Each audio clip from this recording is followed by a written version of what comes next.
the morning sun of Kepler-4 for to be painted the sky in soft purple colors. In the greenhouse domes of New Haven Colony, Dae-ho Kim was already at work. His hands moved carefully among the tomato plants, checking each leaf and stem. Beside him, a golden brown dog with floppy ears watched every move he made. "Good morning, Bomi," Dae-ho said quietly, scratching behind the dog's ears. Bomi's tail wagged so hard her whole body wiggled. She had been with Dae-ho for 3 years now, ever since he found her on the streets of Seoul before leaving Earth. The greenhouse was warm and peaceful. Water dripped slowly from the irrigation system. Bees buzzed between the flowers. It was the kind of place that made you forget you were on a planet 40 light-years from home. Human Dae-ho came a clicking voice from behind him. Dae-ho turned to see Veltar, walking toward him on 6 thin legs. The Catherian looked like a giant praying mantis, but with kind eyes that sparkled like jewels. Her green skin caught the morning light as she moved between the plant rows. "Good morning, Veltar," Dae-ho said with a small smile. "The tomatoes are almost ready. Would you like to try one?" Veltar's head tilted to one side. This was how Catherians showed interest. "My people do not eat such foods, but I enjoy watching you tend them. You have ... patience." Bomi trotted over to Veltar and sat down, looking up at the tall alien with bright eyes. Veltar reached down with one thin finger to touch the dog's head. Bomi's tail started wagging again. "I still do not understand this creature, Veltar. Said she does no work, she eats your food. Yet you care for her as if she were family." "She is family," Dae-ho said simply. He picked a ripe tomato and bit into it. Juice ran down his chin. On Earth, humans and dogs have been friends for thousands of years. She keeps me company. She makes me happy. "Happy," Veltar repeated the word slowly. "This emotion is important to humans." "Very important," Dae-ho said. He threw a small ball across the greenhouse. Bomi ran after it, her paws sliding on the smooth floor. She brought the ball back and dropped it at his feet, panting with joy. Veltar watched this game with great interest. She brings you the ball, but you throw it away again. Then she brings it back. This seems ... pointless. Dae-ho laughed. It was a warm sound that made even the plants seem to grow a little taller. Maybe it is pointless, but it makes us both happy. Sometimes that's enough.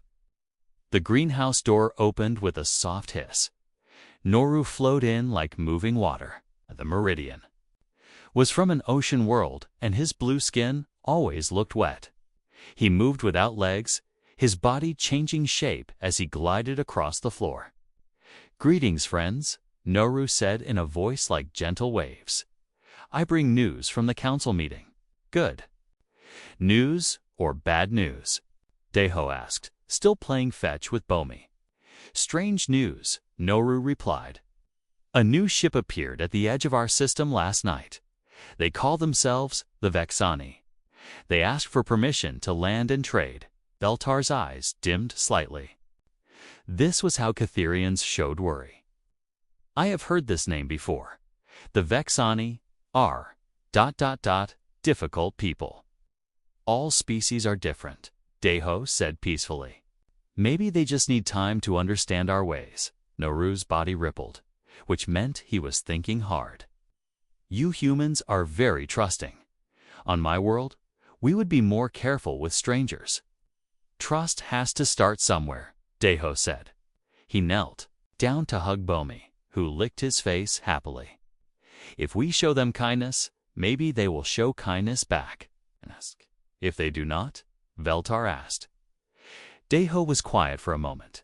He looked out through the clear dome at the colony below. Humans, Catherians, Meridians, and 3 other species all lived and worked together. Children of different species played in the streets. Traders shared meals in the market square. "Then we will deal with that when it happens," he said finally. "But I believe most people are good at heart." They just need a chance to show it. A soft chime sounded through the greenhouse. It was the lunch bell. Daeho stood up and brushed dirt from his knees. "Come on, Bomi, time to eat." The dog jumped up and spun in a circle, which always made Daeho smile. He gathered his tools and put them away carefully. Everything had its place in his quiet, ordered life. As they walked toward the door, Veltar stopped him. "Human Daeho, may I ask you something?" "Of course. I have heard stories about your species. Other aliens say humans can be ... dangerous. That you fought many wars on your home world. But you are the most peaceful being I know. Which story is true?" Daeho paused with his hand on the door control. Bomi sat beside him, looking up at his face with trusting eyes. "Both stories are true," he said quietly. "Humans can be dangerous. We have fought wars. We have done terrible things to each other and to our world, but we learned from our mistakes. We chose to be better." "Chose?" Noru asked. "Yes," Daeho said. "Every day, we choose to be kind instead of cruel. To build instead of destroy. To love instead of hate." He looked down at Bomi. "She helps me remember that choice. When I see how happy simple things make her, it reminds me what really matters." They walked out into the warm afternoon air. The colony spread out below them like a picture from a dream. Different species worked side by side in the fields. Children laughed in the schoolyard. Ships came and went from the spaceport, bringing goods and news from across the galaxy. "It is a good life here," Veltar said. "Yes," Daeho agreed. "It is."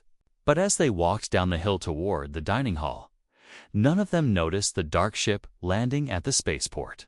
None of them saw the armed figures that stepped out onto the landing pad. None of them heard the cold voices discussing the Sengd. War Squeeze Kiss, only Ruby Kiss, has the luxurious texture that glides on. We saw it. It saw it say, "Who saw it? So long last command me. Wise command. No say dams, no wise canoes, no el live sick. No wise canide, no samai. Samays, kabit, my command, my malive. My samide, by my samide, by it, we bait sabad kales. We I seen you of, by it I saw it's unlike in my it lie so I tas it to say it seek it we had to lives to buy it that I goes as it to go to this is it's la pusik cub kitnets but ski gets the cut to the take it the is say god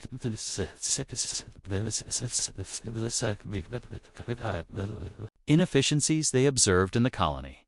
The Vexani had arrived, and they were already making plans. 3 days after the Vexani arrived, everything in New Haven Colony changed. Daeho noticed it first when he came to work at the greenhouse. 2 Vexani soldiers stood outside the door. They were tall and thin, covered in gray armor that looked like metal scales.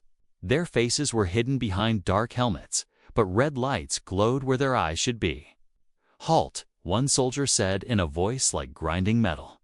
"State your purpose." "I work here," Daeho said politely. "I take care of the plants that feed the colony." The soldier looked down at Bomi, who was sniffing around his metal boots with curiosity. "What is this creature?" "This is Bomi. She's my dog." "Dog." The soldier repeated the word like it tasted bad. "What is its function?" Daeho felt confused. "Function? She doesn't have a function. She's my friend." The 2 soldiers looked at each other. The red lights in their helmets blinked rapidly. "Friend," the first soldier said. "You keep a non-productive biological unit as a friend." Yes," Daeho said. He didn't understand why this was strange to them. "Inefficient," the second soldier said. "Report this to Commander Torvex." He stepped aside to let Daeho pass, but he could feel them watching as he and Bomi went in too. The greenhouse. Bomi seemed nervous too. She stayed close to his legs instead of running around like usual. Inside, Veltar was waiting for him. Her green skin looked pale, and her jewel-like eyes were dim. "Deho," she said quietly. "Oh, we need to talk." "What's happening?" Deho asked.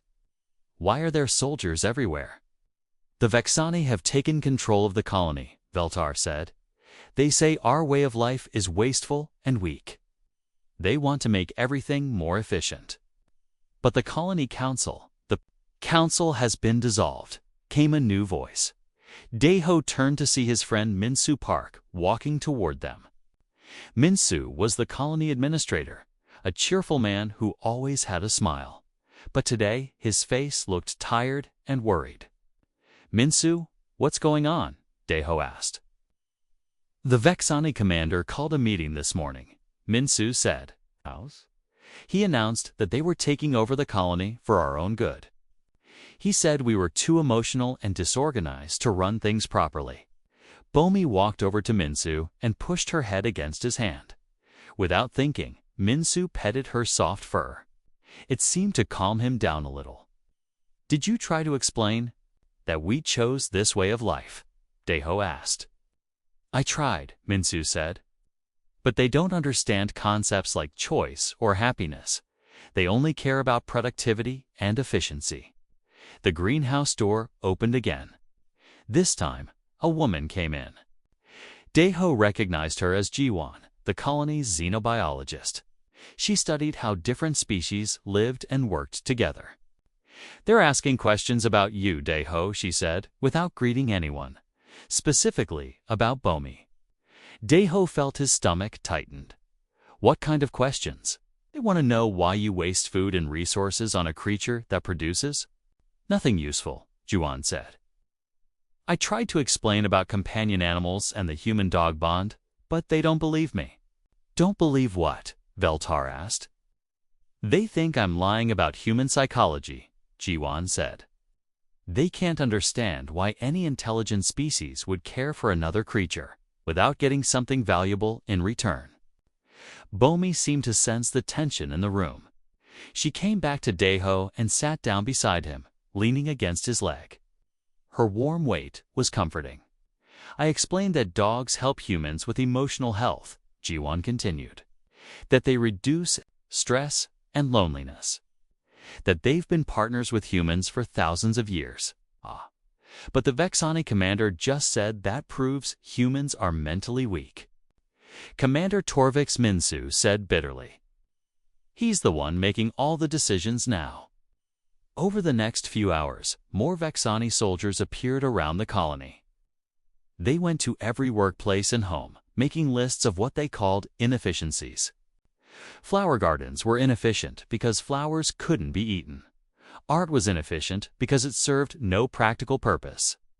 Music was inefficient because it was just noise. And pets were the most inefficient thing of all. Dadash-Ho tried to keep working, but it was hard to focus. The soldiers kept watching him and Bomi, every time she played with her ball or took a nap in the sun. They made notes on their electronic tablets. That evening, all the humans in the colony were called to a meeting in the main hall. Commander Torvax stood at the front of the room. He was taller than his soldiers, and his armor was black instead of gray. When he spoke, his voice was cold and sharp. "Humans of New Haven Colony," he began. "We have studied your behavior for 3 days. We have found many problems." The humans looked at each other nervously. Deho held Bomi a little closer. "You waste resources on unnecessary activities," Torvax continued. "You make decisions based on emotions instead of logic. You keep useless creatures that consume food but produce nothing." He pointed directly at Deho and Bomi. "This animal serves no function. It is a drain on colony resources, yet you treat it as if it were important." Deho stood up slowly. His voice was calm and respectful. "Sir, her name is Bomi. She doesn't waste much food, and she makes people happy. Happiness is important for human productivity." "Happiness," Torvax said, like the word was poison. "This is weakness." Emotional attachment makes you inefficient. It clouds your judgment. With respect, sir, Minsu said, also standing up. Humans work better when they're happy. Our emotional bonds actually help us. Silence, Torvek snapped. We have observed other human colonies. The ones that perform best have removed these emotional distractions. They focus only on work and productivity. Jiwan stood up too. Those aren't human colonies anymore. They're work camps. The people there aren't really living. They are efficient, Torvek said. And efficiency is what matters. He walked closer to Daeho and Bomi. The dog pressed against her human's legs, sensing danger. Tomorrow morning, all non-productive biological assets will be removed from the colony, the commander announced. This will free up resources and eliminate emotional distractions. You will thank us for this improvement. The hall went completely silent. Daeho felt like he couldn't breathe. Removed? He whispered. Terminated, Torvek said simply. It is the most efficient solution. Around the room, other humans were standing up. Their faces showed shock, anger, and fear. But Torvek didn't seem to notice or care. The process will begin at dawn, he said.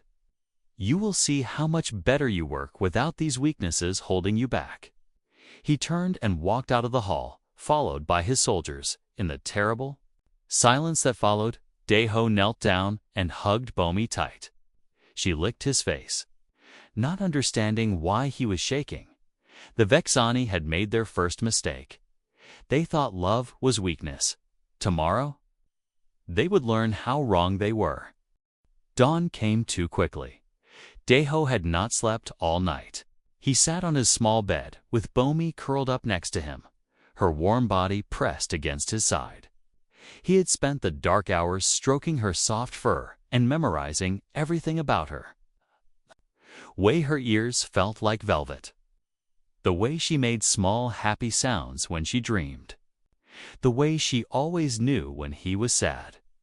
I'm so sorry, girl, he whispered into her fur. I should have protected you better. Bomi opened her brown eyes and looked up at him. Her tail gave a small wag, even though she could sense his sadness. She had always been like that, trying to make him feel better, even when she didn't understand what was wrong. A loud banging on his door made them both jump. Human Daeho, came a mechanical voice. Report to the colony square immediately. Bring the animal? Daeho's hands were shaking as he clipped Bomi's leash to her collar. She stood up and stretched, then looked at him with that trusting expression that always melted his heart. Come on, Bomi, he said quietly. Let's go. The colony square was full of people. All the humans were there, along with many of the other species. Veltar stood near the front, her jewel eyes dim with worry. Noru had formed himself into a tight, nervous ball. Even the usually cheerful Delaxian children were quiet and scared. In the center of the square stood Commander Torvek and 6 of his soldiers.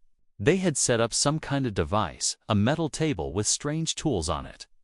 Daeho's stomach felt sick when he saw it. Bring the animal forward, Torvek commanded. Daeho walked slowly toward the center of the square, Bomi trotting beside him. She was looking around at all the people with interest, her tail wagging slightly. She didn't understand that anything was wrong. Stop, Torvek said, when they were 10 feet away. Daeho stopped, looked up at the tall commander, and tried to keep his voice steady. Please, he said. Don't do this. She's not hurting anyone. She barely eats anything. I'll give up my own food to feed her if you want. Emotional pleading, Torvek said to his soldiers. Observe how the human's attachment makes him irrational. She's not just an animal, Daeho continued, his voice getting stronger. She's my family. On Earth, she was going to die on the streets. I saved her. She's been with me for 3 years. She's never hurt anyone. She makes people happy. Tears were running down his face now, but he didn't care. When I was sick with Altarian flew. She never left my side. When the colony had that bad storm last year, she helped us find the missing Delaxian child. She's good. She's innocent. Commander Torvex tilted his head, studying Deho like he was a strange insect. You see, he said to the crowd, this is what emotional attachment does to a being. It makes them weak. It makes them beg. He paused. It makes them useless. Minsu stepped forward from the crowd. Commander, please. If you just took time to understand silence, Torvex snapped. The decision is made. He gestured to one of his soldiers. Proceed with termination. The soldier raised a weapon that hummed with energy. Bomi looked up at the sound, her head tilted in curiosity. No, wait, Deho shouted. He started to move toward her, but two soldiers grabbed his arms and held him. Back, Bomi, come here, he called desperately. But Bomi had noticed the soldier with the weapon. Being a friendly dog who loved meeting new people, she walked toward him with her tail wagging. She had no idea that this tall figure in metal armor meant her harm. In her simple, trusting world, all creatures were potential friends. Such a trusting creature, Torvex observed coldly. This proves how emotional bonds cloud judgment. Even the animal cannot recognize danger. Please, Deho whispered, struggling against the soldiers holding him. Please don't do this. The soldier with the weapon looked down at Bomi. She sat in front of him and tilted her head, waiting for him to pet her like everyone else did. Execute, Torvex commanded. The weapon fired with a sharp crack of sound. Bomi collapsed instantly. She didn't suffer. She didn't understand what happened. One moment she was waiting for attention from a new friend, and the next moment she was gone. The colony square became completely silent. Deho stopped struggling. He stopped breathing. He just stared at the small, still form lying on the ground. Torvex said with satisfaction, now you can focus on productive work instead of wasting energy on useless emotionally. He stopped talking. Something had changed in the square. The other species were backing away from the humans. Beltar was clicking rapidly in her own language, the sound Catherians made when they were terrified. Noru had flattened himself against the ground. Minsu and Jiwan were looking at Deho with expressions of horror and fear. Everyone needs to leave, Minsu said quietly to the crowd. Right now? Why? Torvex demanded. The demonstration is complete. Return to your duties. You don't understand, Jiwan whispered, her eyes still fixed on Deho. You have no idea what you just did. Deho had stopped struggling completely. The soldiers let go of his arms. He walked slowly to where Bomi lay and knelt beside her. His hands trembled as he touched her soft fur, now still and cooling. Her name was Bomi, he said in a voice so quiet that everyone had to strain to hear it. She was 3 years old. She loved belly rubs and chasing butterflies in the greenhouse. He looked up at Commander Torvex. The tears on his face had stopped. His eyes were completely dry now, empty, cold. She trusted everyone, Deho continued in that same terrifyingly quiet voice. She thought you were going to be her friend. The animal's death serves the greater efficiency, Torvex said. But something in his voice had changed. For the first time, he sounded uncertain. Get away from him, Minsu called to the crowd. Everyone get away from him right now. The aliens in the square didn't understand what was happening, but they could feel it. Something was wrong. Something was building like a storm about to break. Deho stood up slowly. He looked at the soldiers who had held him. He looked at the one who had fired the weapon. He looked at Commander Torvex. You wanted to see what humans are like without emotional attachments, he said. His voice was calm, peaceful, more frightening than any scream. You wanted efficiency. He took a step toward the soldiers. Let me show you. In that moment, the galaxy learned something new about humans. They learned that love doesn't make humans weak. Love makes them dangerous. And when someone destroys what they love, the universe itself isn't big enough to hide from their rage. What happened next lasted only 5 minutes, but those 5 minutes changed how the galaxy saw humans forever. Daeho moved toward the first soldier with slow, careful steps. The soldier raised his weapon and fired. The energy blast should have killed any normal person instantly. Daeho didn't even slow down. The blast hit him in the chest and burned through his shirt. His skin turned red and blistered. But he kept walking like he couldn't feel pain anymore. "Impossible," the soldier said. Firing again, this time Daeho moved. He wasn't fast. He was something else. He was inevitable. The energy blast missed him by inches as he stepped sideways without looking. His eyes never left the soldier's face. When Daeho reached him, he didn't scream or shout. He simply took the weapon away. The soldier was trained and strong, but Daeho pulled the weapon from his hands, like taking a toy from a child. Then he broke the soldier's neck with one quick twist. The other soldiers started shooting. Energy blasts filled the air around Daeho like deadly lightning. He moved between them like he could see the future. A blast that should have taken off his head only burned his shoulder. A shot aimed at his heart only grazed his arm. He was bleeding from a dozen wounds, but he didn't seem to notice. "What is he?" one soldier screamed. "Fall back," Commander Torvek shouted. "Fall back and regroup." But there was nowhere to fall back to. Daeho was everywhere at once.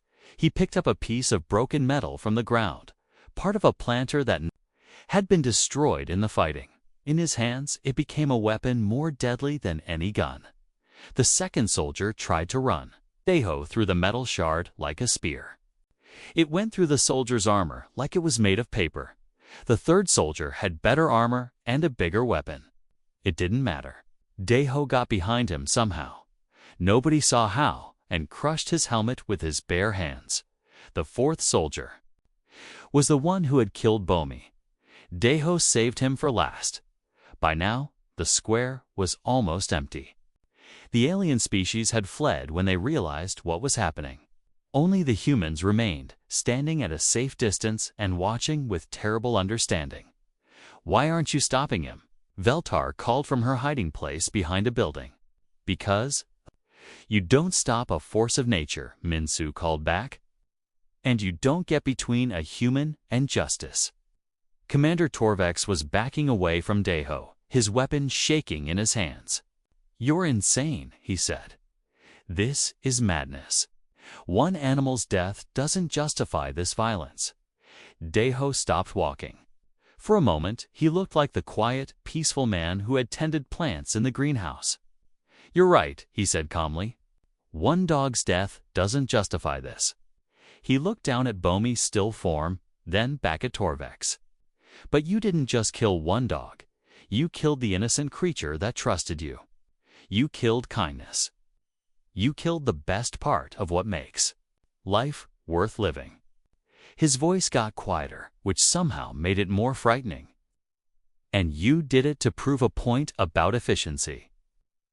The last soldier, the one who had fired the killing shot, tried to surprise Daeho from behind.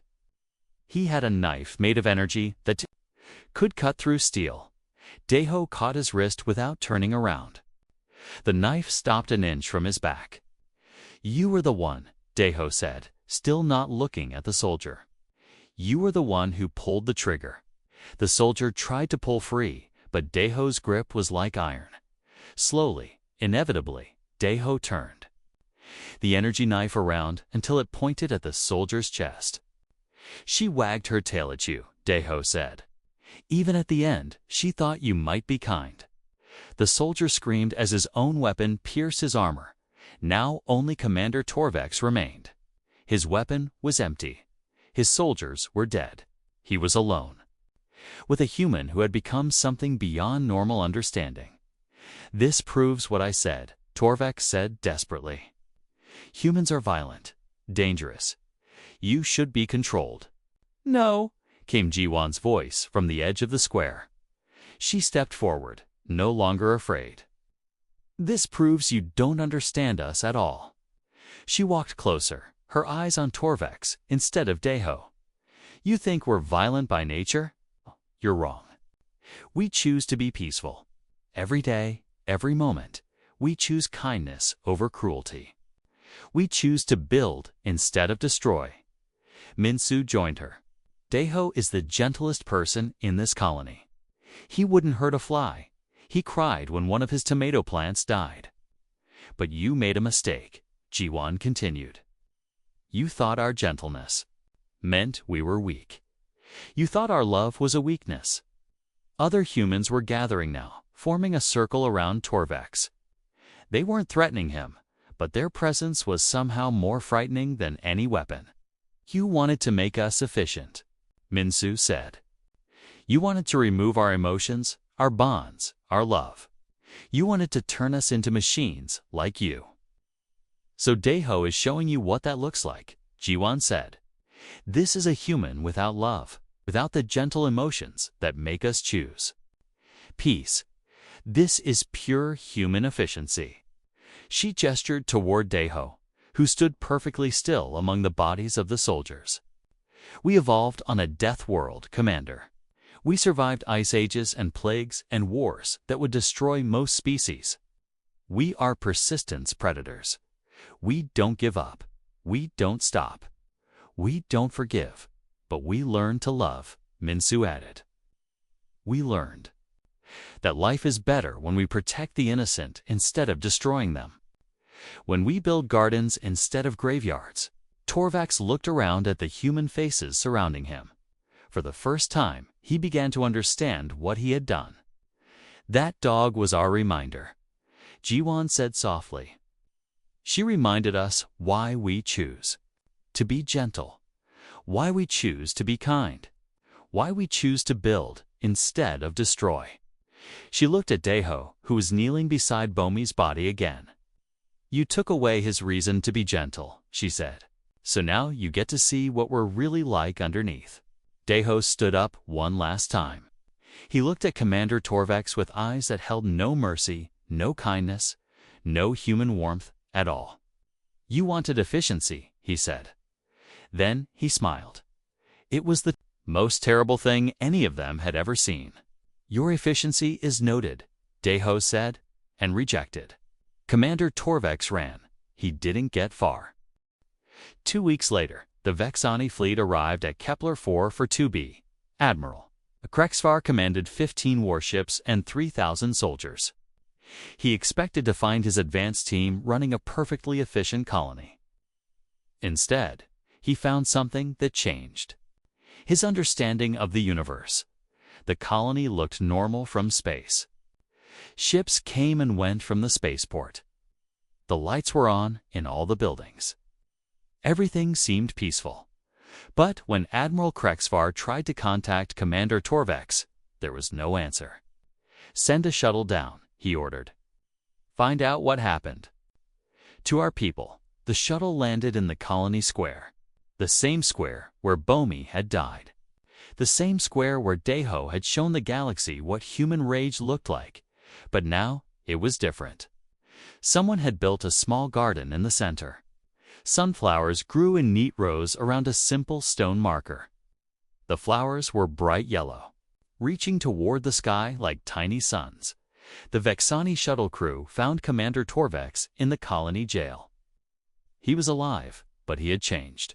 His armor was gone. His proud military bearing was broken. He sat in the corner of his cell and stared at nothing. "Commander," the shuttle captain said, "what happened here? Where are your soldiers?" Torvex looked up slowly. His eyes were empty. "Dead," he said quietly. "All dead." "How? Did the colony resist? Did other species attack?" "One human," Torvex whispered. "One human did this." The shuttle captain didn't believe him. One human couldn't defeat an armed squad of Vexani soldiers. It was impossible. But when they searched the colony, they found the evidence. pieces of armor buried in the recycling center. Weapons melted down and turned into farming tools. The soldiers were gone, but their equipment had been transformed into something useful. Efficient, someone said behind them.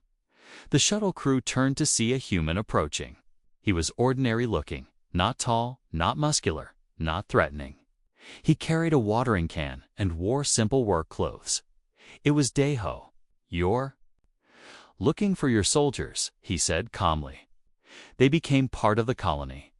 Their metal makes good fertilizer." The shuttle captain raised his weapon, but something in Daiho's eyes made him hesitate. "I wouldn't," Daiho said softly. "You really wouldn't." The captain's hands started shaking. He couldn't understand why he was so afraid of this quiet human with dirt under his fingernails. "The admiral wants to speak with whoever is in charge," the captain managed to say. "That would be me," came another voice. Minsu walked into the square, followed by the colony council. All the species were represented: Catharians, Meridians, Delaxians, and others. But the humans were clearly in charge now. "I'm Minsu Park." "Colony administrator," he said politely. "What can we do for you?" "You can explain what happened to our people," the captain said. Minsu gestured toward the sunflower garden. "They learned an important lesson about human nature. Unfortunately, some lessons are more expensive than others." Within an hour, Admiral Krexvar himself came down to the colony. He brought 50 soldiers and enough weapons to level a city. He expected to crush whatever resistance he found. Instead, he found a garden party. The colony square was full of people from all species. Children were playing games, adults were sharing food and talking quietly. Music played from small speakers hidden among the flowers. And in the center of it all, Daiho was teaching a young Delaxian girl how to plant seeds. "Admiral Krexvar," Minsu said, approaching with a friendly smile. "Welcome to New Haven Colony. Would you like some tea?" The admiral stared at the peaceful scene. It was the last thing he had expected to find. "Where is Commander Torvex?" he demanded. "Safe and well cared for," Minsu replied. "He's learning about human psychology. It's been very educational for him. You will release him immediately and surrender this colony to Vexani authority." "I'm afraid we can't do that," Minsu said, still smiling. "You see, we had a vote. All species in the colony agreed that we prefer our current system." "A vote?" Admiral Krexvar laughed. "You think democracy matters when you're facing military force." "Military force," repeated a new voice. The admiral turned to see Jawan approaching. She carried a data pad and wore the casual clothes of a scientist. "Are you threatening us, Admiral?" she asked mildly. "I'm stating facts. You will comply with our demands or face the consequences." Jiwan nodded thoughtfully. "I see. And what consequences would those be?" "Total destruction of your colony." "Ah." Jiwan made a note on her data pad. "And how many ships did you bring?" 15. "Warships. More than enough to 15, Jiwan repeated. "That's interesting. Did you know that news of what happened here has spread throughout the galaxy?" She showed him her data pad. On the screen were star charts marked with ship positions. "Human colonies have been talking to each other," she continued, "sharing information, comparing notes about Vexani efficiency improvements in other systems." The admiral looked at the star chart. His expression slowly changed as he understood what he was seeing. 47 human colonies have sent ships, Jiwan said conversationally. "They should arrive in about 6 hours. That's roughly 300 vessels." She looked up at him with innocent eyes. "They're very curious about your efficiency methods, especially the part where you execute family pets to improve productivity." Admiral Krexvar felt his confidence draining away. "This is ... This is just one colony. Humans are scattered across the galaxy. You can't all work together." "You're right," Minsu said. "Normally we can't. We argue about everything. Politics, trade routes, the best way to grow tomatoes. We're terrible at cooperation." He gestured toward Deho, who was still teaching the alien child about planting. "But you made a mistake. You hurt something innocent. Something that trusted you." Deho looked up from the garden and smiled at the Admiral. It was a warm, genuine smile that somehow made the Admiral's blood run cold. "Every human in the galaxy has a pet they love," Deho said quietly. "A dog, a cat, a bird, something small and innocent that depends on them." He stood up and brushed dirt from his hands. "When you killed Bomi, you didn't just threaten one human. You threatened every human's family." The Admiral looked around the square again. The peaceful scene hadn't changed, but now he saw it differently. The humans weren't relaxed, they were confident. They weren't defenseless, they were choosing not to fight. "What do you want?" he asked finally. "Simple," Minsu said. "Leave this system and never come back. Tell your people that human colonies are off limits. Find someone else to make efficient, and if we refuse..." Deho picked up his watering can and walked toward the sunflowers. As he passed the Admiral, he paused. "Then you'll learn what 300 human ships can do when they're really angry," he said softly.